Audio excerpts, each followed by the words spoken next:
کو ڈھونڈ رہا ہوں تو وہاں پر حضور صلی اللہ علیہ وسلم اپنی امت کی حفاظت پر ان کی آنکھیں لگی ہوں گی۔ چوتھا شعر ہے، خاطر میں کہاں لائے گا وہ نور و قمر کو، سرکار صلی اللہ علیہ وسلم کے چہرے پہ نظر جس کی جمی ہو۔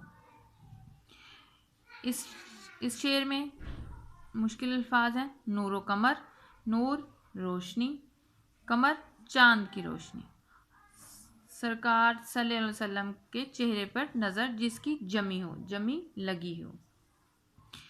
وہ شاعر اس شعر میں کہتے ہیں کہ چاہے دنیا کی جتنی بھی آسائشیں مل جائیں مجھے، مگر میری نظر پھر بھی حضور صلی اللہ علیہ وسلم کے چہرے پہ لگی ہوئی ہے کہ ان کی نظر کرم میرے پر رہے۔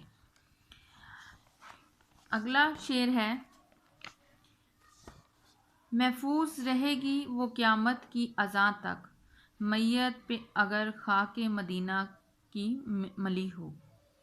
محفوظ، حفاظت، سلامت، صحیح، میت جنازہ، خاک مدینہ مدینہ کی مٹی، کہ محفوظ رہے گی وہ جنازہ، وہ مردہ جس کو اس وقت تک جو قیامت کا دن ہوگا اس وقت تک وہ محفوظ رہے گی، اور جس پر جو دفن ہو خاک مدینہ، جس پہ خاک مدینہ ملی ہو،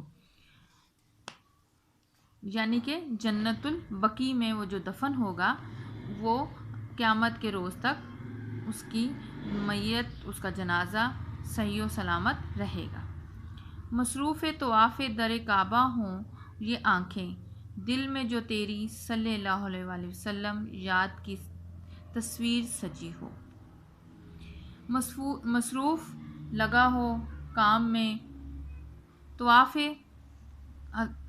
کعبہ کا طواف کرنا، اس کے گرد چکر لگانا، کہ شاعر اس شعر میں کہتا ہے کہ میری نظریں، میری آنکھیں جب لگی ہوئی ہوں، مصروف ہوں کعبہ کے طواف میں، جب بھی حضور صلی اللہ علیہ وسلم کی تصویر میرے دل میں سجی ہو۔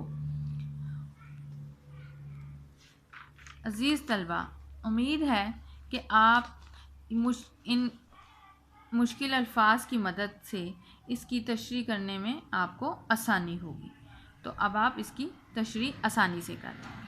اللہ حافظ۔